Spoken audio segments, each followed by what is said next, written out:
Did you know at this very moment someone is on Amazon and Etsy actively looking for a quality coloring and activity book to add to their shopping cart? The only question is, will it be yours? Since you're listening to this podcast, hence the name of the show, it's pretty safe to assume that you have a keen interest in creating and selling your first or next coloring book. And it's for that reason I want to assure you you're in the right place. And I'd like to help you make it a reality by inviting you to check out the Coloring Book Creator Mentor Program, the first of its kind complete A to Z course that features live weekly coaching, resources, templates, and an extremely supportive online community, all designed to assure that you create a standout in-demand coloring book that you'll actually enjoy creating, promoting, and selling.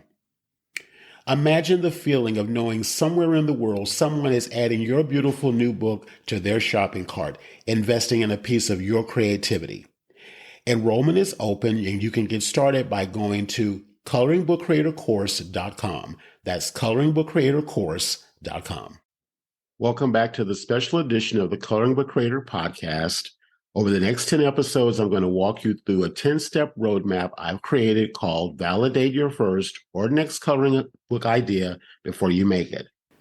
Plus, you'll get an invitation to join me for my next Validate Your First or Next Coloring Book Idea with ChatGPT, which is an online resource using the technology of AI.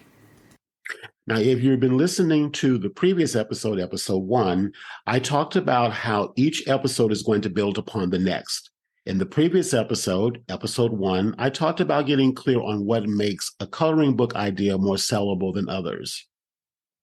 So again, if you didn't get a chance to listen to that episode, pause this one, go back to step 1, that episode, listen to that one again, make sure that you download the prep guide that I've created for you that accompanies this podcast series, and that's available for you to download immediately at mycoloringbookidea.com.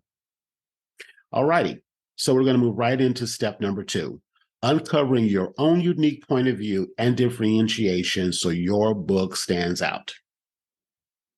Now, if you completed the homework from step 1, where I asked you 3 questions, why do you want to publish a coloring book? What's your story? What has stopped you from publishing a book up to this point?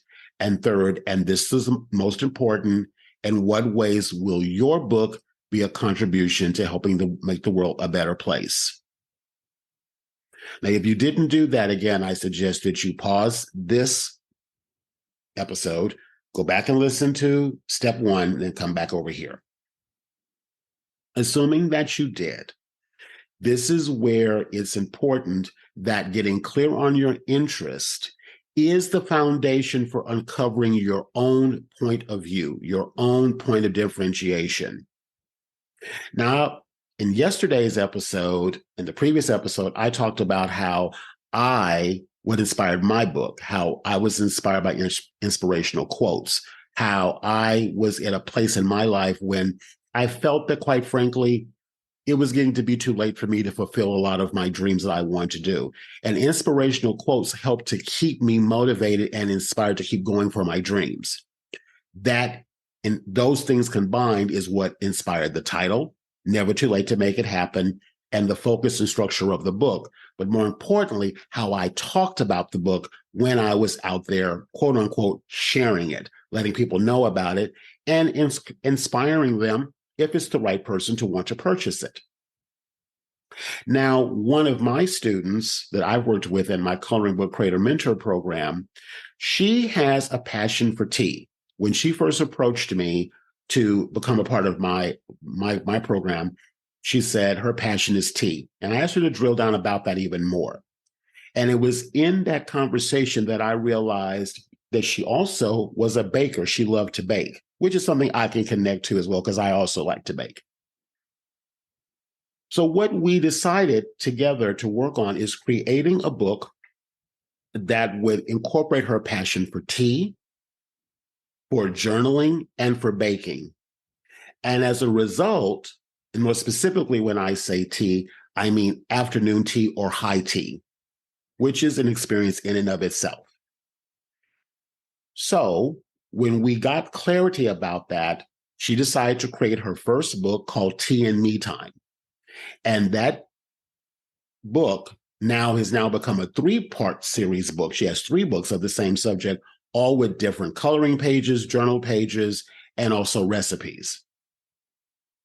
Now, if you want to learn more about her book, Margaretha Madison's her name, I will put the link in the show notes to her podcast interview, because each student that goes through my program that gets their books published, I interview them for the show.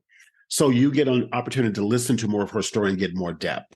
But the point I want to make is that she took something that was deeply passionate to her, something that could be a point of differentiation for her, and she combined those into now a book series that she can go out and talk about freely from all different points of view, from the person who loves to bake to the person who enjoys the ritual of high tea or afternoon tea, to someone that loves the idea of having all of it combined in a way and they can journal together.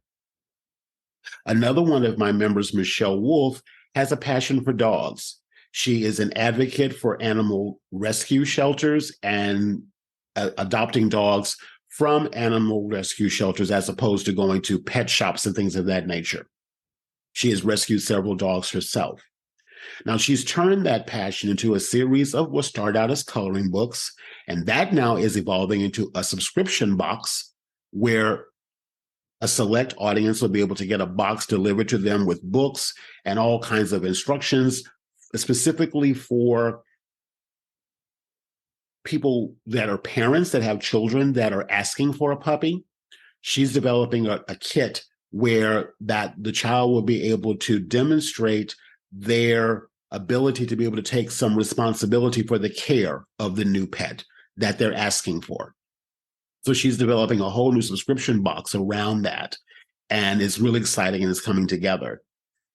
As she's developing this project, she's now getting private commissions for people to do dog portraits. And she's opening up a new Etsy shop and a lot of other things. So your homework for this time, if you haven't already, is to answer those 3 questions from step number 1. That was the previous podcast episode.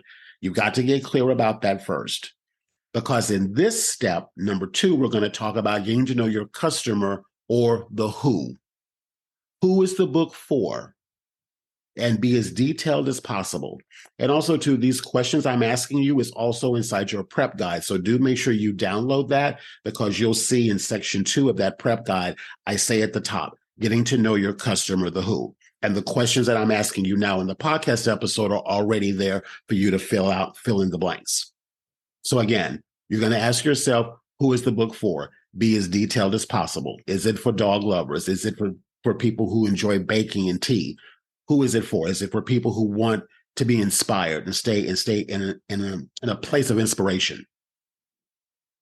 What's the subject, theme, or idea for your coloring book? What subjects, topics is your audience interested in? And more specifically, what books are they currently buying? We'll go into more detail about that in an upcoming step, but I just want to put that in your head so you'll start thinking about that, to start looking up what books are currently being sold that are similar to your idea. What's the primary reason why your customers are buying coloring books? In other words, why do they buy them? Because there's all sorts of reasons why, but you want to drill down even further. What is it that makes that person want to go out and purchase a book like this? Then you'll determine what's the subject, theme, or idea for your book. Again, Margaretha's book could have just been about pictures to color that inspired ideas around drinking and enjoying tea. But she also took it a step further by adding recipes that she personally liked to bake, because she's also a baker. So there are recipes in there for things on how to make like matcha green tea scones and things of that nature. Then she also has journaling pages in there. So someone could make this one of the recipes from the book. She also explains the difference between high tea and afternoon tea, even recommends certain teas to go with certain items. And so the person can actually, the reader of the book can actually test one of the recipes, make one of the items in there that she recommends, pair it with a nice tea, have her coloring book there that can color and journal at the same time. So she's making an experience. She's not just selling a book. The next question is, are you currently connected to the audience interested in your book subject or theme? All right, so I'm going to recap these one more time. Getting to know your customer, the who. Who is your book for? Be as detailed as possible. What's the subject, theme, or idea for your coloring book? What subjects, topics is your audience currently interested in, and what are they currently buying? What's the primary reason why your customers buy coloring books? What's the subject, theme, or subject idea for your book? And are you currently connected to the audience interested in your book, subject or theme? All right. So that will conclude step 2. So again, if you haven't listened to step 1, listen to step 1, come back and listen to step 2. Download your prep guide, which is available for you at mycoloringbookidea.com. Download that, come back and listen to these 2 episodes, fill out complete your questions. And I'm going to give you one more homework assignment. Inside of the prep guide, you will find a link to a quiz/questionnaire. So if you're still stumped for ideas or need a more visual representation, click on that link. It'll take you over to a quiz/questionnaire, and you'll see visual examples of book covers. You'll see a variety of different prompts that will ask you what particular subjects or themes interest you, and a host of other little questions there. It's a fun little visual way to add another layer to this conversation we're having here. So again, all of that is available inside the prep guide. Go download that now. Go through this exercise, complete this part of the form, and I'll see you in step 3, which is coming up next. We're going to be talking about how to use a Google search formula to research book ideas and validate the market. I'll see you in the next episode.